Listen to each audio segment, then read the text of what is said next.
संतोष राज studio. अच्छा सुनो, subscribe करते वक्त ना घंटी बजा देना ताकि जब मैं ऑनलाइन आऊं तो तुम्हारे फोन की भी घंटी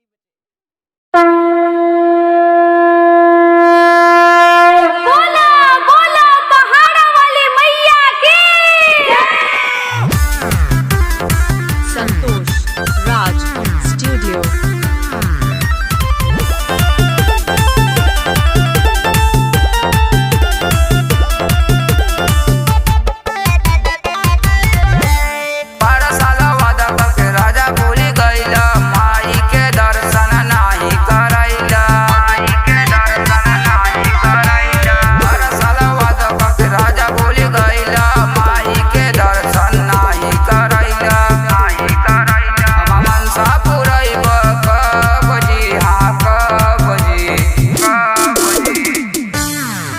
कहत बानी हम बात है सच जी, तू तो दिन रात खेला तड़पाव जी। कहत बानी हम बात है सच जी, तू तो दिन रात खेला तड़पाव जी। संतोष राज स्टूडियो।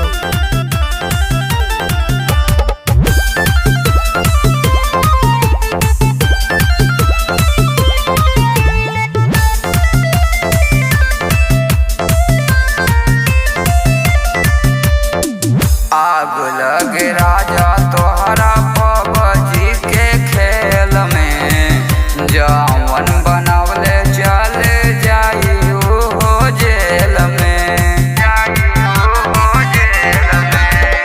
आग लगे राजा तोहरा पबजी के खेल में, जवन बनवले चले जाई हो जेल में। कैसे बताई हम कैसे जताई, माई के दर्शन करनाई पाई।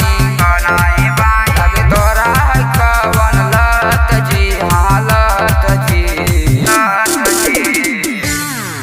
काटब हमहू ना सुनब सब्जी, तू तो दिनो रात खेला तारा पबजी। काटब हमहू ना सुनब सब्जी, तू तो दिनो रात खेला तारा पबजी। संतोष राज स्टूडियो।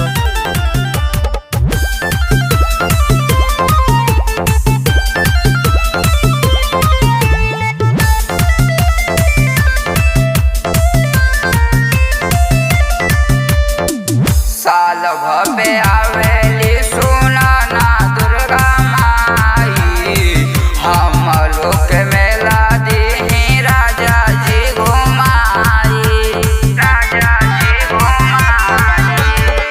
साल भपे आवेली सुना ना दुर्गा माई, हम लोग के मेला दीही राजा जी घुमाई।